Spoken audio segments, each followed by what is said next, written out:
Alors bonjour à tous et bonjour à toutes. Je viens ici parler d'un thème très important. Un thème qui assassine, qui réduit à néant les idées des entrepreneurs. Ce sont les erreurs fatales. Les erreurs que je vois se répéter à travers le monde. C'est ce qui est drôle, que ce soit en Afrique, que ce soit en Asie, que ce soit en Europe, que ce soit ici en Amérique. Ce sont des erreurs qui tuent, qui meurtrissent vos ambitions, vos idées, votre potentiel. Ok, donc on va parler de ça dans cette vidéo-ci.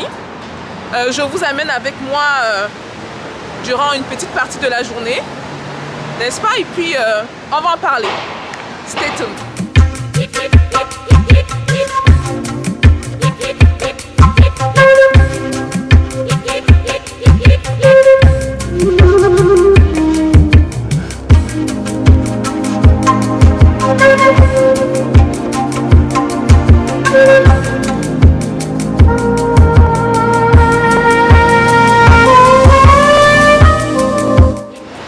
Bonjour, alors mon nom est Stéphanie Mbida, je suis une entrepreneur de cœur. J'ai commencé mon premier business, j'étais toute petite et ça fait quand même un bon 20 ans que je suis en business. Donc j'ai vu des murs, des pas très mûrs, des pas mûrs du tout, vous imaginez. Le thème d'aujourd'hui me tient à cœur parce que durant mes années entrepreneuriales, j'ai eu à voir des erreurs qui ont tué les business des gens.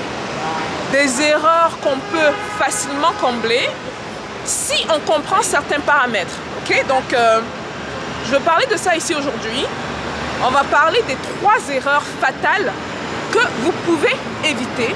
3 erreurs qui tuent votre business, qui tuent votre mindset, qui peuvent réduire à zéro, à néant.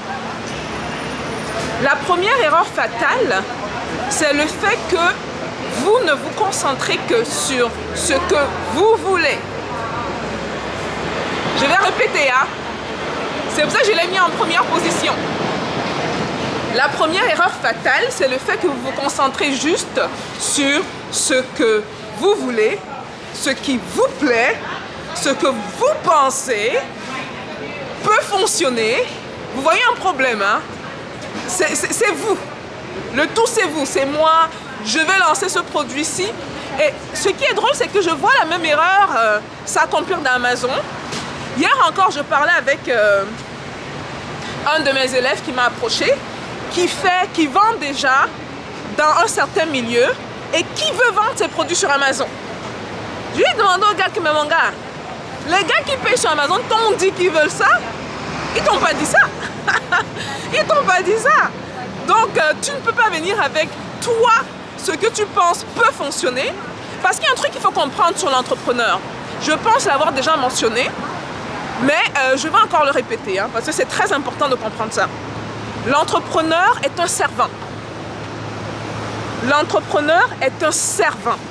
C'est-à-dire, quand vous faites l'entrepreneuriat, vous devez vous retirer de l'équation. Vous devez vous mettre de côté parce que ce n'est pas vous les gars. Vous devez écouter la demande, vous retirer de l'équation et servir. Donc ce service se fait à base de quoi? Ce service, c'est déjà de comprendre quels sont les besoins du marché. Ce n'est pas dire je pense que voici la solution. Non, non, non. Donc quand le gars, lui, il m'a approché par exemple me dire que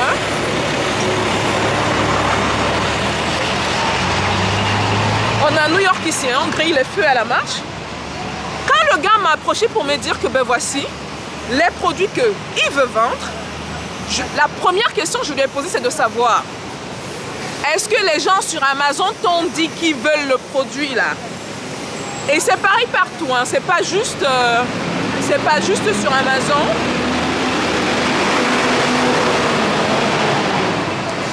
Ce sont les produits que vous vendez. Je pense avoir raconté dans une des vidéos plus ou moins de un des business qui m'a rapporté mon premier million alors que je n'étais qu'une enfant.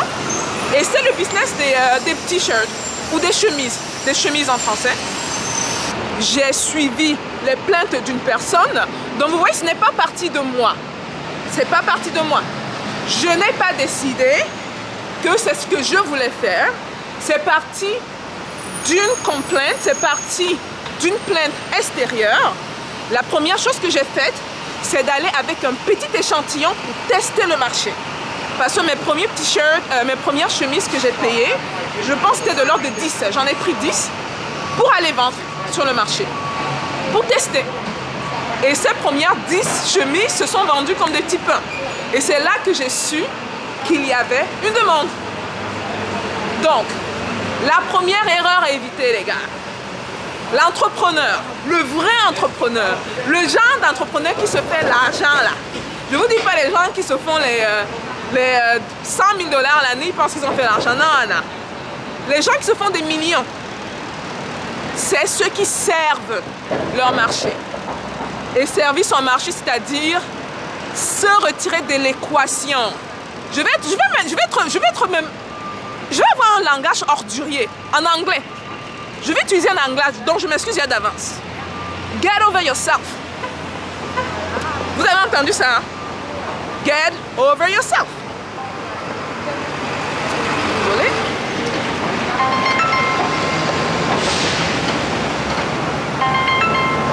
Donc, get over yourself.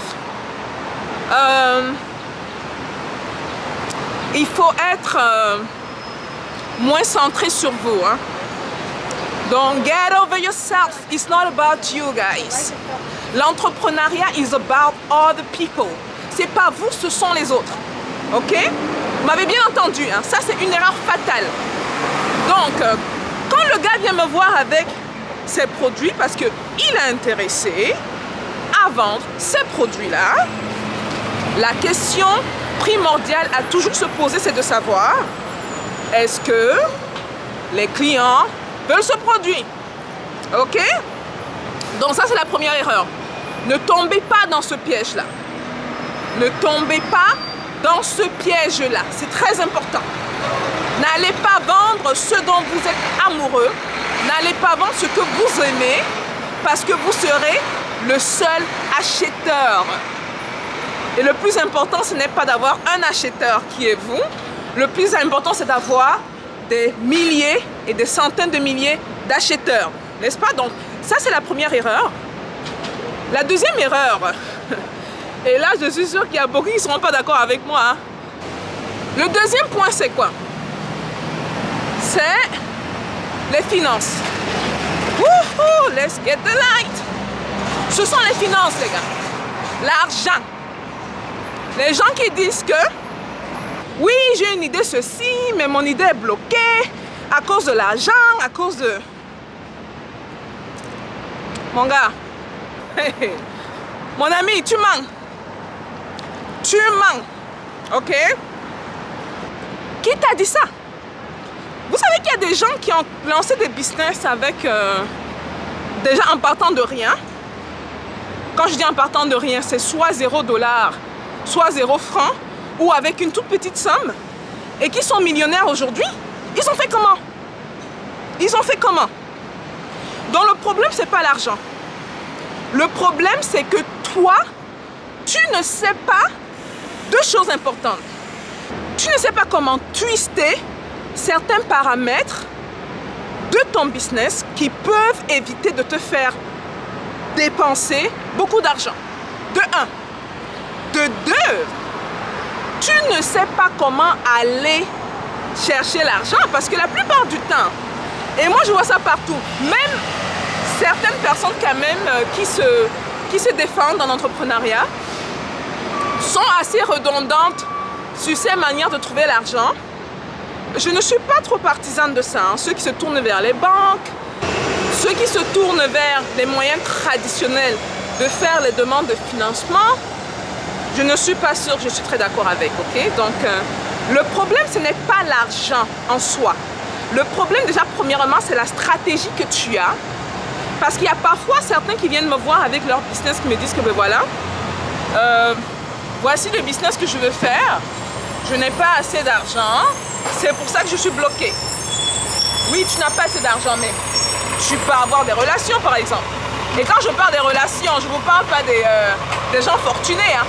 Ça peut être quelqu'un qui connaît quelqu'un qui connaît quelqu'un, qui peut vous connecter à quelqu'un qui peut vous aider sur un certain aspect de votre business.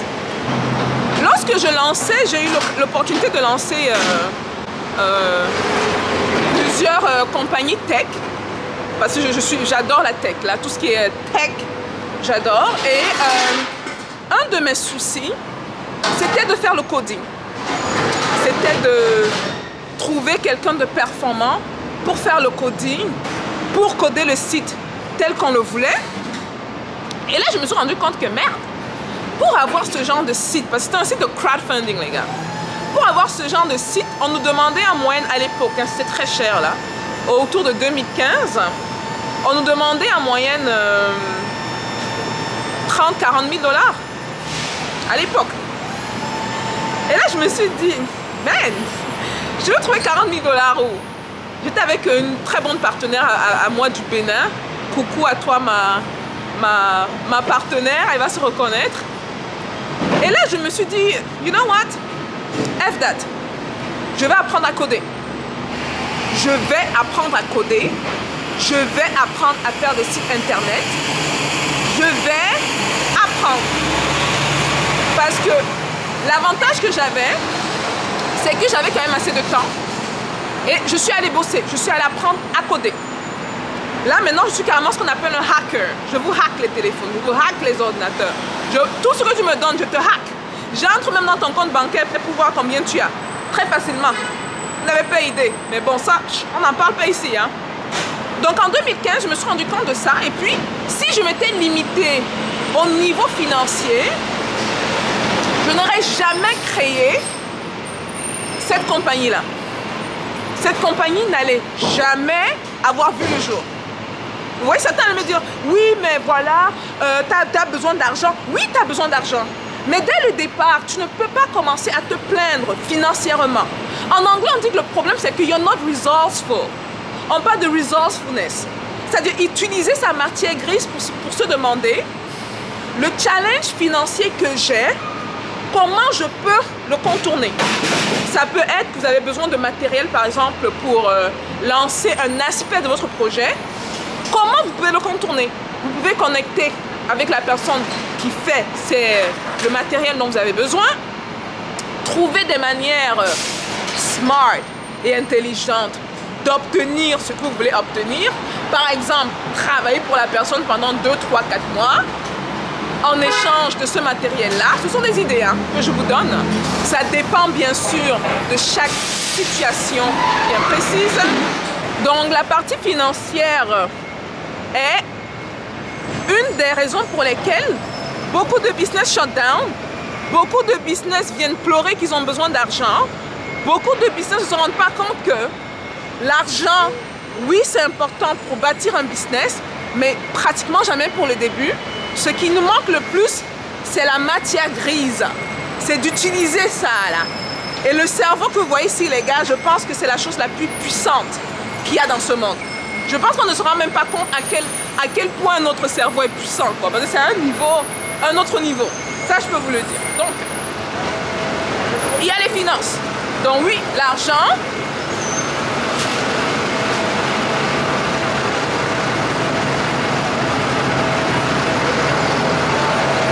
On a trop d'exemples dans l'entrepreneuriat de personnes qui ont commencé avec 0 $. Il y a trop d'exemples. Si vous n'en connaissez pas là, moi j'aurai un problème avec vous, quoi. Ça c'est sûr. Donc ça c'est le deuxième problème. Le troisième problème et la troisième erreur fatale. Ça alors là-bas, sinon c'est la magie, quoi. Je ne pense même pas qu'il y ait... Oh, be careful, good. Je ne pense même pas qu'il y ait... Bon, on va rester un peu optimiste, hein? Mais je ne pense même pas qu'il y ait 3-4% des bons entrepreneurs qui comprennent ça. Non, je ne pense pas. Alors, la troisième erreur fatale, c'est le marketing. Wouhou! Le marketing, les gars. Si vous n'êtes pas bon dans la vente, hein, vraiment, il faut laisser l'entrepreneuriat, ok? C'est pas pour vous. Le marketing est important. Le marketing est crucial. Le marketing est crucial. Ok, thank you. Désolé des interruptions, les gars. Ça, c'est New York. Et les gens sont gentils aussi ici. Il y a des gens qui veulent dire hi, il y a des gens qui veulent parler. Bon, on reste poli. Hein. Donc, je parlais là du marketing. Je parlais du marketing qui est la troisième erreur fatale. Mon gars, tu ne sais pas vendre les choses. Tu vas faire le business pourquoi? Dis-moi, franchement. Hein? Tu ne sais pas te vendre. Tu ne sais pas vendre ton produit. Tu ne sais pas vendre tes services. Tu vas en business pourquoi? Pour aussi dire que tu es homme d'affaires ou femme d'affaires. Faire très attention. Le marketing est l'une des 3 erreurs fatales pour lesquelles les business meurent. C'est une des 3 erreurs fatales pour lesquelles les business sont assassinés par vous. Parce que c'est vous les assassins de vos propres business. Donc c'est très important pour quelqu'un qui veut aller en entrepreneuriat, qui veut se lancer en entrepreneuriat, d'avoir des talents de marketing. Vous m'avez entendu les gars? La vente. Il faut apprendre le marketing. Ce n'est pas que c'est optionnel. Ce n'est pas optionnel. Il faut que vous appreniez le marketing. Et la vente, c'est un art. C'est un art qui s'acquiert avec la pratique.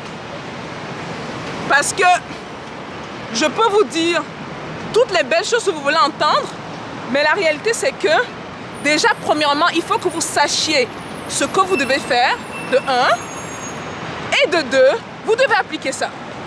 Vous devez appliquer ça et pour être franche avec vous, depuis que ce mouvement-ci a commencé, pour ceux qui ne savent pas, qui viennent de joindre la chaîne, ça fait juste très récemment, ça fait quoi, 3 mois, 4 mois que je me suis mise à parler d'entrepreneuriat, donc c'est vraiment très récent. Mais j'ai eu des milliers de personnes qui m'ont approché. Et une fois de plus, je m'en excuse, hein, parce que là, j'ai plus de 6500 messages sur Messenger. Les gars, c'est chaud, hein. C'est chaud. Pour répondre à ça, là, c'est un peu chaud, là, c'est pas évident. Mais la plupart, il y a beaucoup de ces messages-là. Je ne vais pas dire la plupart parce que je n'ai pas lu la plupart des messages. Hein. Mais il y a beaucoup de ces messages où beaucoup demandaient à apprendre l'entrepreneuriat. Et c'est pour ça que je veux commencer à avoir plus de contenu entrepreneurial parce que je me suis rendu compte que ça, c'est ma force de frappe, les gars. Le marketing, là, je vends tout. Je dis que tout. Demandez-moi moi de vendre une chemise à Obama. Il va payer. Demandez-moi de vendre même la nourriture à quelqu'un dans la rue. Il va payer.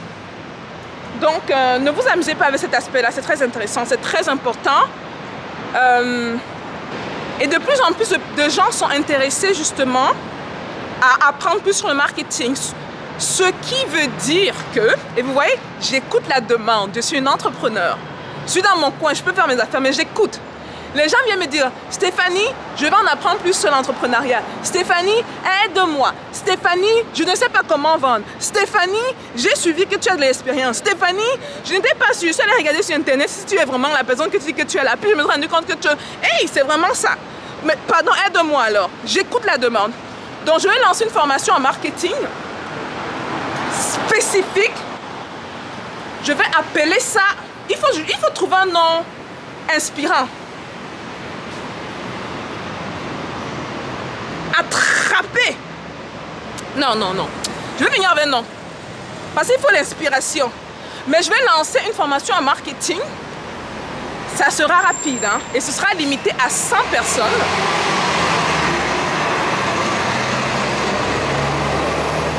Wouhou, ok. Donc du coup, je vais lancer une formation en marketing. Je vais la lancer d'ici la mi-septembre. donc dans moins de 2 semaines, ok? Mais il y aura des places limitées. Ce que je vais faire, c'est que je vais ouvrir l'offre pour 24 heures.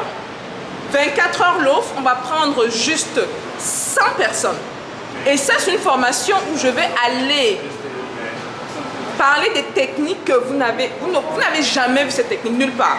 Parce que ce sont des je ne veux même pas dire que ce sont des techniques inventées, ce sont des techniques qui sont nées de certains challenges sur le terrain. Ce sont des techniques de marketing. Tu te rends compte qu'on applique la neuroscience, on applique les techniques avancées de vente, on applique des techniques. Les gars, il faut se mettre là. Donc, je vais lancer la formation en mi-septembre. Il y aura juste 100 personnes. Donc, c'est vraiment limité à 100 personnes. Et c'est une formation que je vais faire sur une durée de 1 semaine. Ok, donc c'est moi et vous pendant 1 semaine. Donc, c'est un peu tout pour les erreurs que je vois arriver chaque jour. Vous savez quoi? Allons prendre le métro ensemble, ok? Allons prendre le métro ensemble. Et la raison également pour laquelle je partage souvent ce genre, je vais commencer à plus partager ce genre de vidéos avec vous, c'est parce que je veux que la communauté africaine, qu'on comprenne un peu plus c'est quoi l'humilité, ok? C'est pas parce que vous faites de l'argent, beaucoup d'argent, que vous devez... Oh là là!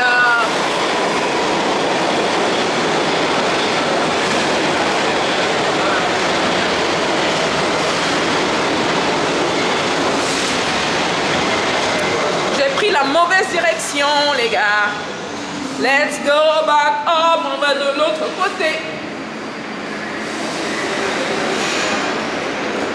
Donc je vais résumer les 3 erreurs fatales rapidement. Pendant ce temps, vous vous baladez dans les métros de New York avec moi. Okay?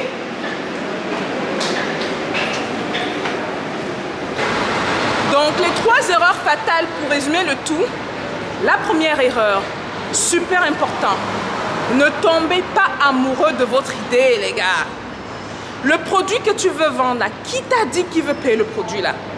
En fait, ce que vous devez même vendre, vous ne devez même pas être connecté avec ça.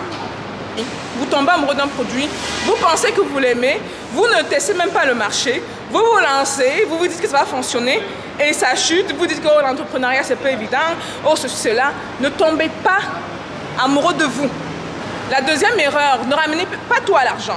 Vous voyez, pour lancer un business, oui, vous aurez besoin d'argent et beaucoup d'argent à un certain niveau, mais il faut comprendre que l'entrepreneuriat, c'est comme une échelle. On commence au bas de l'échelle et on monte petit à petit, petit à petit. Chaque niveau a ses challenges, chaque niveau a ses problèmes et puis vous dealez avec ça. Vous dealez avec chaque niveau, vous dealez avec chaque problème, mais dès le départ, vous ne pouvez pas commencer à dire que c'est l'argent. Non, les gars, je vous ai pris l'exemple du site internet que je devais faire en 2015. J'ai appris à coder et je l'ai monté mon site internet. Ok? Je l'ai monté. Je n'avais pas le 40-50 000 qu'on me demandait à l'époque. Je l'ai monté mon site internet parce que j'ai compris que j'avais quand même assez de temps et donc je pouvais utiliser ce temps-là pour développer les skills que je n'avais pas à l'époque par rapport au coding. Je l'ai fait et ça m'a aidé. Et ça m'aide toujours aujourd'hui. Ça, c'est la deuxième erreur. La troisième erreur, une fois de plus, c'est le marketing, les gars. Il faut être... vous devez être tellement bon en marketing que vous devez être capable d'obtenir tout ce que vous voulez des gens. C'est le marketing, les gars. C'est l'art de la vente. C'est l'art... Regardez même le gars derrière moi, là. Vous voyez le kiosque, là? Vous savez que la plupart des gens qui passent, ils les accostent, ils font des smoothies. Il fait des smoothies et il fait des bagels. Les bagels, c'est très américain. Hein. Il fait des croissants avec bacon, eggs à l'intérieur. Si vous prêtez attention, vous allez voir comment il fait du marketing, il fait de la vente. Il accoste les gens qui passent. Hello, mommy. You want a burger? You want a bagel? Come and try it. Can you smell this? Ça, c'est la vente, c'est le marketing. Et toi-même, c'est que tu n'avais pas à tout prix faim. Vous allez vous rendre compte peut-être que sur 20 personnes qui passent, qui ne se serait même pas arrêté devant son comptoir, une personne sur 20 va s'arrêter pour payer. Ça, c'est le marketing, ça, c'est la vente. Maintenant, il y a vente et vente. Hein. On ne vend pas la même chose de la même manière à toutes les personnes. On ne le fait pas. Il y a des gens, quand vous allez vers eux, ils n'aiment pas les gens qui parlent haut, qui parlent fort. Vous devez ajuster ça. Ça doit vraiment rimer aux personnes à qui vous vendez. C'est pour ça que je dis que la vente, c'est un art. Et pour ça, il faut vous former. Ce n'est pas que oui, peut-être que je peux faire sans. Ce sera difficile. Voilà un peu tout pour les 3 erreurs fatales. Moi, je vais prendre mon métro en bonne new-yorkaise. Ok? On fonctionne avec le métro ici noir. Yeah. J'espère que ça va aider certaines d'entre vous, certaines personnes. Et comme d'habitude, si vous trouvez que le contenu est utile, que vous avez appris quelque chose de nouveau, s'il vous plaît, likez les gars. Ah! Si vous ne likez pas, qui va liker? Il n'y a que vous qui pouvez liker. Hein? Vous likez, vous partagez la vidéo et on se voit plus tard. Peace out, guys.